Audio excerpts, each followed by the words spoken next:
Let's take an example of someone who has a fear of having a panic attack while flying. Mark is a businessman for a Fortune 500 company. His work requires him to travel several times each year to his company's head office, which is a 2-hour flight from his city. He's 35 years of age and never had a problem flying until he experienced his first panic attack 5 years ago. Even though the panic attack occurred in a restaurant, he developed a fear that it may happen again.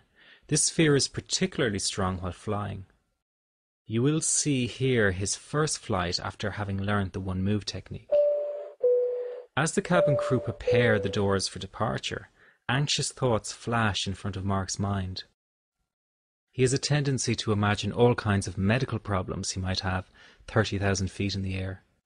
His predominant fear is that his nervousness will escalate to a severe panic attack, and he will not be able to control himself.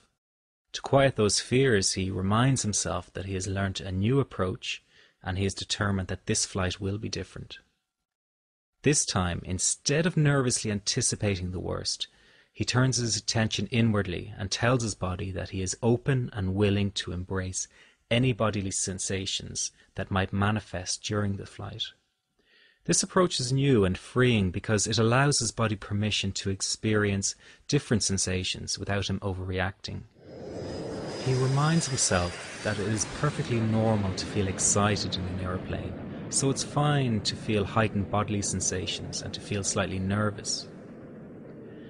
As the plane lifts off, Mark feels a flash of panic through his stomach and chest. His heart suddenly beats fast and his throat and chest muscles tense. He interprets the signals as an impending panic attack. Normally around now he would focus his attention on getting a large whiskey to calm down. This time, however, is different, as he now has a new, more empowering approach to deal with the fear. First of all, he taps 5 times under each eye.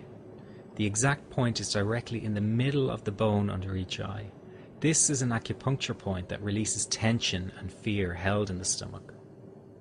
Then he crosses his arms with his palms holding either side of his chest. This is done to add warmth to the upper chest area and to help it relax easier. It is also a protective body stance that allows him to mentally feel more protected and in control of the situation. Now he is ready to implement his new psychological understanding of how to work through the anxiety he is feeling. He turns his attention to his body and says inwardly to himself, "Okay, I know we are in an airplane, but I'm not going to be threatened or scared by these bodily sensations. I know they cannot harm me, and to prove that to myself, I demand that you give me more. Let's see how fast my heart can really beat. Go ahead, heart, you are free to beat as fast as you like. My legs and arms are tingling with pins and needles. That's fine, that doesn't worry me. Let's have more of that and make it more intense, right now." Like an orchestra conductor, he is allowing the symphony of sensations and emotions to play themselves out in his body and mind. By doing this, he allows the sensations to be present without getting fearful. Not only is he allowing them to be present, but most crucially of all, he is in fact demanding that some of them get worse. This is a new position of power he is placing himself in. Before, he was doing everything he could to block the sensations out. Now he is giving them freedom to be, and by doing so, he flows with the experience instead of against it. All his body really wanted to do was express his anxiety about flying physically. By giving his body full permission to do so, he does not create any additional stress or psychological friction. Within a few minutes, Mark's body is returning to normal, and he feels a sense of release. He has processed his fear without it escalating to a higher level and avoids a state of panic. This also makes him feel emotional, as he is processing the fear that has held him back in the past.